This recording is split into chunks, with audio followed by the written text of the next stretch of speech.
Yo, what is going on, guys? It is your boy Dylan here, bringing you guys another DFS video today. I know it's been a while since I've made a YouTube video, but I am back. I am ready to grind this year. I feel like I'm going to be making a lot of MLB content for you guys. And today we have opening day, the season opener, and I couldn't be any more excited to bring you guys MLB content.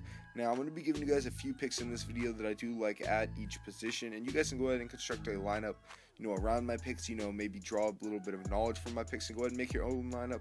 I think we're going to have a lot of success today. Now, let's go ahead and get into it. Now, of course, I think Clayton Kershaw is a great option against the Padres. He is sitting at 12,800, which is a very hefty price tag.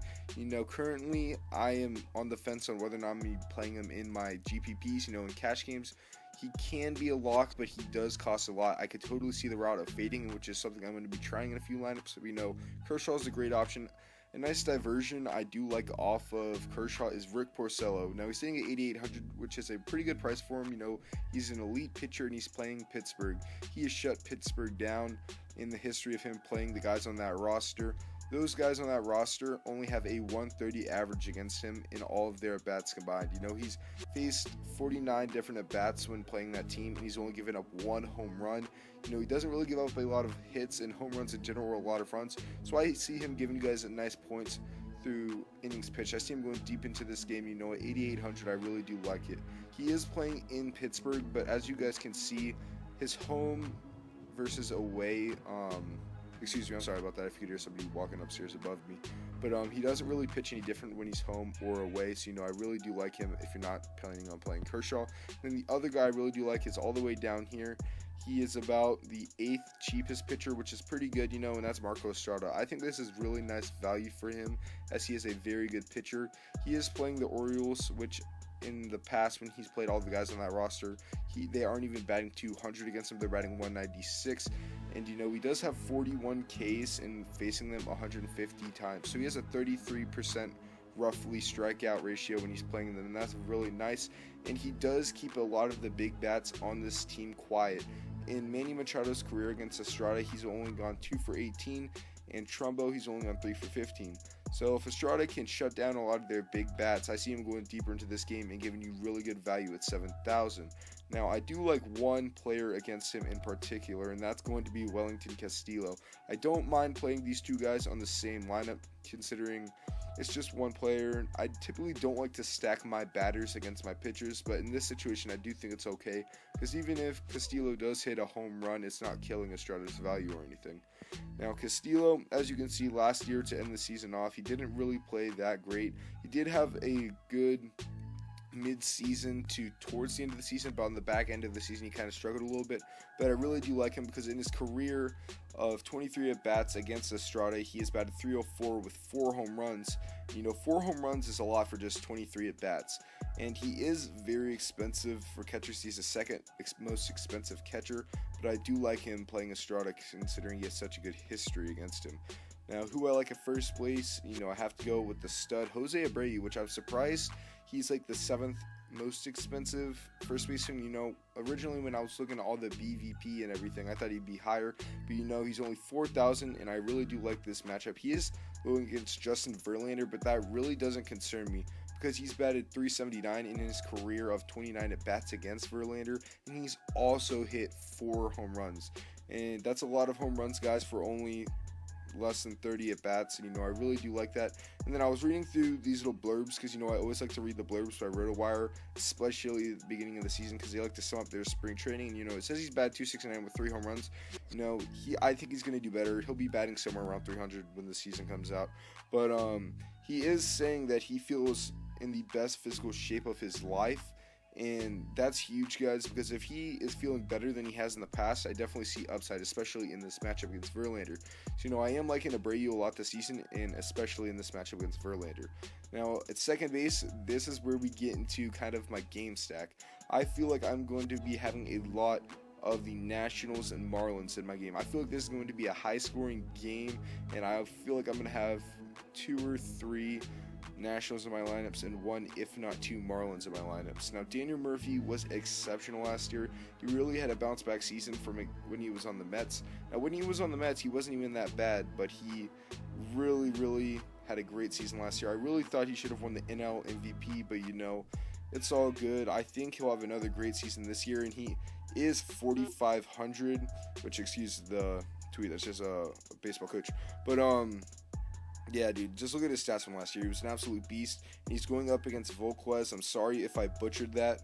I really don't know how to say the guy's name, but in his career, he's 8 for 18 against this guy, batting .444. He's only struck out twice. Now, something you'll know with Daniel Murphy is he'll go out swinging. You know, he's not a guy that really strikes out a lot, and when he can bat .444 against a guy in at least 18 at bats, I think he's in a nice matchup. May not get you a lot of home runs, but he'll definitely stack up the hits, the walks, and you know, I really like Daniel Murphy. He's a great player that can do everything. He doesn't really have to rely on home runs, but you know, the home runs that he can hit can always be a bonus to your lineup. Now, another national I am really liking is one of my cheaper plays, you know, so I can get all my other studs in there, and he's right down here. He's not a natural third baseman, but they have him some reason as a third baseman eligible, and that is Ryan Zimmerman. Now, Ryan Zimmerman has had a great career, but you know, lately he's been on the decline, but I really do like him. I want you to read this little blurb that they've had. The 32-year-old seemed to flip a switch about 10 days ago, and Zimmerman had 12 hits in his last 23 at-bats. This guy was on fire during the spring, guys. And let me just read you some career numbers against Volquez. Or is that the guy's name? This pitcher, yeah, Volquez. Sorry about that. In his career, he's 3 for 6 with 4 RBIs. So, you know, that's not really a big sample size, but the 4 RBIs and 6 at-bats, I really do like that. And he's just been on a tear in spring training, so I really do like him cheap. He's going to be starting, so he's a nice cheap play to balance out your lineup. Now, this is the last national I'm going to be including in this video, and that is Trea Turner. It's kind of funny, I have a lot of infield Nationals players. That's just kind of how it turned out. But Trea Turner doesn't have a history with the pitcher he's facing tomorrow. But, you know, that's okay. I really like Trea Turner. He's been killing it in the spring. He had a 2-home run game. That's the game when him and Bryce both had 2 home runs. You know, he's ready for the season. He's been stealing. He's been hitting. And this guy, when you see him for a full season, it's going to be scary. He only played the second half of the season last year, and look at his numbers. He batted .340 with 13 home runs. I think this guy is a true MVP candidate if he can keep up the level of play that he had last year. Now, I really do like him in this matchup because he's going to have to set the pace for the Nationals against the pitcher. Now, Trea Turner bats at the top of the lineup. I'm not sure if him or Eaton is going to be batting at the top yet, but either way, Trea Turner's going to have to set the pace. You know, he's going to be getting those steals, which are huge in DFS. Steals are a lot of points, and, you know, as you can see from his game log last year, 1 steal, 0, 0, 1, 0, 1, 1, 2, 0. This guy steals a lot, and that's a lot of points. So I really do like him. He is very expensive at the shortstop position, but, you know, I do like the price tag on him. Now, for outfield, we have a lot of money left up for this particular lineup, and I'm going all the way to Charlie Blackmon, guys. He is hot in spring training right now. He's batted .362 with 3 home runs and 4 doubles, and he's going to be playing tomorrow in the second best ballpark for hitters from a fantasy perspective. Left field is only .344, and I could easily see Blackmon getting a home run in this game. He is going to be going up against Junior Guerrera. I believe that's how you say his name. I'm sorry if I mispronounce that, if anyone's like offended, if that's like the Brewers are your favorite team. But I was looking through his stats, and he really only has played for 2 seasons, and I believe his home run per 9 innings is like 1.5. It's somewhere around there. I should have written it down, but I do like Blackmon in this position, especially since it's the second most friendly to hitters. And you know, Coors Field, the team he plays on, is the most friendly, but you know, I think in a ballpark where it's the second best, I see Blackmon doing good, especially since he's doing really well in spring training. Now, the last 2 players in my lineup, like I said, are Marlins, if you remember from earlier in the video. Now, the first Marlin I do like is, let me find him real quick. He's all the way down here, so he's a nice value. I think he should be priced higher personally, and I just got to find him real quick. Where's he at? Oh, here he is, Marcell Ozuna. Now, I'm going to go ahead and pull up his game log so you guys can take a look. You know, he doesn't really ever get like those donut games where he scores 0 points, he's always putting up points. He's finding out ways to do it. If it's through runs, he didn't really hit a lot of home runs at the end of the last season, but I think he will go ahead and find a way to hit some home runs in this game, especially against the Nationals. He's torn it up against the Nationals.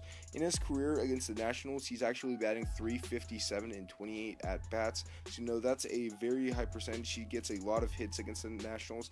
And something, if you guys don't know, is the Marlins always tend to play really well against the Nationals. I don't know why that is. If you go ahead and look at all the BVP for the Marlins players against the Nationals pitchers, they're always high. These are always high scoring games, and I'd like to stack them a lot. I had really good success with it last season, actually. And at 3,600, he had 23 home runs last season, and he has a lot of RBI potential, guys. He bats 4th or 5th in the lineup, so he's going to have a lot of chance to drive those guys earlier in the lineup in. So at only 3,600, he's a great value, and he does great against the Nationals, so why not play him? And then the last pick that I am going to be putting into my lineups is Giancarlo Stanton, guys. He historically destroys the Nationals, guys. I watch a lot of the Nationals and Marlins games, and he destroys the Nationals every time. He has a .368 average in his career against Strasburg, which is insane considering Strasburg is such a good pitcher. He's had 3 home runs with 10 RBIs when he's faced Strasburg in about 40 at bats, and then he's also had 7 doubles, so he gets a lot of extra base hits when he is playing the Nationals, Strasburg in particular. And I do like his home run chance because Stanton's just a beast. He smacks the ball. He's always giving you the chance to get 14 points from that home run. So I really do like Ozuna and Stanton to wrap up this lineup. So those are my MLB picks of the day, guys. Let me know how it was. Give me some constructive feedback, guys, because this is my first MLB video, but I hope you guys did enjoy. Subscribe if you guys are new. I'll be making more MLB videos throughout the season. Like this video, guys. Let's see if we can get this video to about 100 likes. But it is been your boy Dylan, and I will catch you guys in the next video. Peace. I'm out.